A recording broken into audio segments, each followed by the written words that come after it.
Welcome back to Taking It to the Max, where we go on a short ride, but we take the scenic route. I'm Kevin B, aka Max Logan. Today's topic: Trump's appeal to minorities in terms of movie villains. I'm trying to figure out, minorities for Trump, not the black actors that are paid for at his rallies, but my Boricua friends on Facebook following Trump and the Republicans. Like he didn't throw paper towels at them during Hurricane Maria. That was his response. Anyway, the answer may lie in movie villains, those charismatic bad guys. So I got a bunch that I like, some favorites of mine. So I'm gonna just run through a bunch of them and give you their quotes. I take it way back. First up is General Zod from Superman 2. There was when the three villains came down and they caused all the destruction in a little town. One of the highest ranking official, Zod, asked them, tell me about your people. And the guy was like, I only answer to the president. And Zod was like, and he will answer to me. Or all his cities shall end up like this one. And of course, he was always angry about Superman's father putting him in the Phantom Zone prison and said that one day his son will kneel before him. So when he finally came face to face with him, he was like, come to me, son of Jor-El, kneel before Zod. It was just kind of cool and cute, just the poetry of how some of the dialogue is. Next up is our man Darth Vader from Empire Strikes Back, the whole Star Wars saga. Of course, the most iconic is no, I am your father.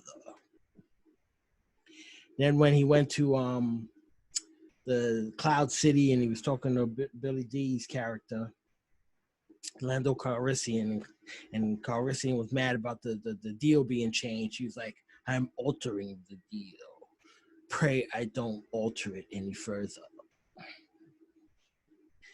There was a portion where they tested the machine where they wanted to freeze Luke Skywalker in carbon, and they put Han Solo in. He's all yours, bounty hunter. Reset the chamber for Skywalker. There's portions where there were people that didn't believe in the dark side of the Force on his crew, and he's like, I find your lack of faith disturbing. Of course, when he was talking to Luke, it just cut off his hand. He was like, you killed my father, I am your father. He was like, it is your destiny. Join me, and together we can rule the galaxy as father and son. And of course, when he would go talk to Palpatine, he'd be like, what is thy bidding, my master? Just that. Such appeal. You couldn't wait for the next movie or more scenes with him in it. Another particular favorite of mine is Roy Batty from Blade Runner. So you had these robots that were so close to humans, engineered that they were called replicants. And they were used for slave labor on off-worlds. And these four had escaped, and Roy was the leader. So he's trying to find his maker because he wants more life. One of the things they did was inherently put only 4 years of life in them, and then they would expire, and they knew that. So they were trying to get to the maker to see if he could alter them, and they go through this path. The first one is they go to the eye maker and choose like, oh, you Nexus 6, you're not supposed to be here. And they're like getting ready to threaten his life. And he's like, oh, I did your eyes. And Roy goes, if only you could see the things I've seen with your eyes. Awesome. Then when he finally does get close to the guy who created him, Tyrell, Tyrell's like, oh, I thought you would have been here sooner. And he's like, it's not an easy thing to meet your maker. The climatic battle between him and Harrison Ford's character, the Blade Runner, culminates with Harrison on the run, and he's trying to jump from one roof to another, and he's hanging on for dear life. Roy jumps across and comes up. The camera pans to him. He's like, quite an experience to live in fear, isn't it? That's what it is to be a slave. Deckard's just hanging there. He's about to fall, and Roy catches him with a nail in his hand because he was trying to extend his life. At that moment, he wasn't ready to go. He's pulling him up, saves him. He sits across from him, and he's holding his dove in his other hand, and he starts talking to him. He's like, I've seen things you people wouldn't believe. Attack ships on fire off the shoulder of Orion. I've watched sea beams glitter in the dark near the Tannhauser gate. All those moments will be lost like tears in rain. And of course, it was raining at that moment. And then he goes, time to die. It's just, these are the bad guys, but it's just like you buy into them, you feel for them. Next up, and you wouldn't say he's particularly a bad guy, but Dirty Harry Callahan, where he blows people away. The NRA must love him. But he has all these catchy phrases, and you like that he just dispenses justice. There's no BS about it. But a particular movie that I loved was Magnum Force. And it's about these 4 rookie cops on motorcycles going around killing people, killing bad people and whatnot at the order of the chief of police. And you find that out later. And at some point, the chief is trying to get rid of Harry, and he's talking to him about how, I don't understand how you dispense justice. I've never had to pull my gun. And he's like, a good man has to know his limitations. And toward the end, where he was about to blame Dirty Harry, for everything, he was going to drive off. He's like, the only reason I don't kill you now is because I'm going to blame everything on you. And he's driving away, got his gun pointed at him, like, don't do anything to me. But Harry threw a bomb that was meant for him. He turned it on. And as the guy's driving away, the car blows up. And he goes, a man's got to know his limitations. Awesome. Just love it. I'm kind of going in chronological order. Next up, Dr. Hannibal Lecter from Silence of the Lambs. Now, there's a bunch of little things in there, a lot of catchy phrases, but there's this piece of dialogue that he says that I'm going to read it off the computer screen. But I just love just the way he just went in on her. And then she turns it around. It's like, oh, you should point that high, mighty opinion on yourself. But he says, you know what you look like to me with your good bag and cheap shoes? You look like a rube, a well-scrubbed, hustling rube with a little taste. Good nutrition's giving you some length of bone, but you're not more than one generation from poor white trash, are you, Agent Starling? In that accent you've tried so desperately to shed, pure West Virginia. What is it, your father, dear? Is he a coal miner? Does he stink of the lamp? You know how quickly the boys found you, all those tedious, sticky fumblings, the backseat of cars, while you can only dream of getting out, getting anywhere, getting all the way to the FBI. It's like he just put her in a place, and it was crazy because he was just an iconic figure, and the way he went in on her, you can kind of see people doing that on a daily basis to people now. There's some correlation, but that's for another time. Next up, of course, is my man, Colonel Nathan Jessup from A Few Good Men. Of course, you got the big "you can't handle the truth" and how they got up to that point. They asked him, did he order the code red? And the judge is like, you don't have to say it. And he's like, I'll answer. And he's like, you want the truth? And it's like, Tom Cruise character is like, I'm entitled to it. He's like, you want the truth? And he's like, did you order the code red? He's like, you goddamn right I did. Like, oh.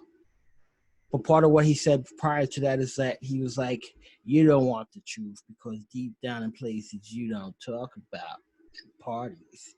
You want me on that wall. You need me on that wall. We use words like honor, code, loyalty. Use those words as the backbone of a life spent defending something. You use them as a punchline. I run my unit the way I want to. You want to investigate me, roll the dice and take your chances. I eat breakfast 300 yards from 4,000 Cubans who are trained to kill me. So don't come down here and think you can fool me with a second word. You flash your badge and and make me nervous because I don't get nervous. So a lot of good stuff in there. There was another scene I wanted to jump into, but we'll go on to the next one. Gee. Then we get up to my man, Neil McCauley in Heat, Robert De Niro, and him sitting across from Al Pacino's officer in the diner, and they have that iconic scene. They only have like 2 scenes together, but this one is where they really get to, choose some dialogue with each other. And he's like, a guy told me once, don't let yourself get attached to anything you are not willing to walk out on in 30 seconds flat if you feel the heat around the corner. Cop's like, yo, you got this lady friend, just gonna leave her like that? De Niro looks at him. That's the discipline. Crazy. Oh, man. There's another great line when the guy stiffs him for money. He tries to kill them. They was trying to sell him back his bearer bonds that they stole. And he's like, what's the deal?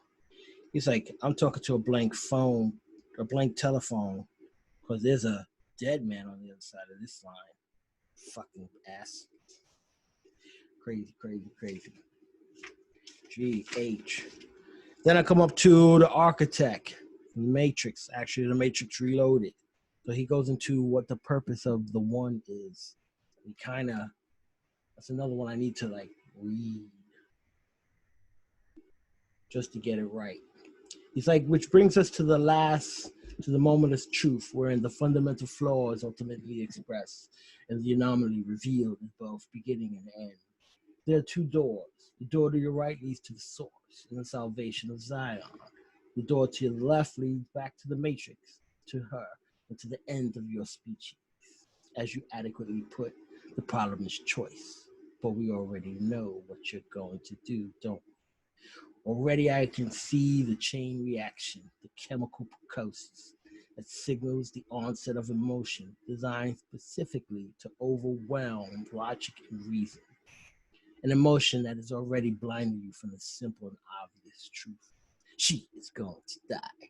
And there's nothing that you can do to stop it. Neil walks toward the door to save her. It's like, hope. It is the quintessential human delusion, simultaneously the source of your greatest strength and of your greatest weakness. You can hope I don't see you again. He's like, you won't. Of course they do, because they have to battle one more time. But as you can see, there's a lot of reasons why we like the villains in movies. Wait a second. There's one more. Where's the big fella?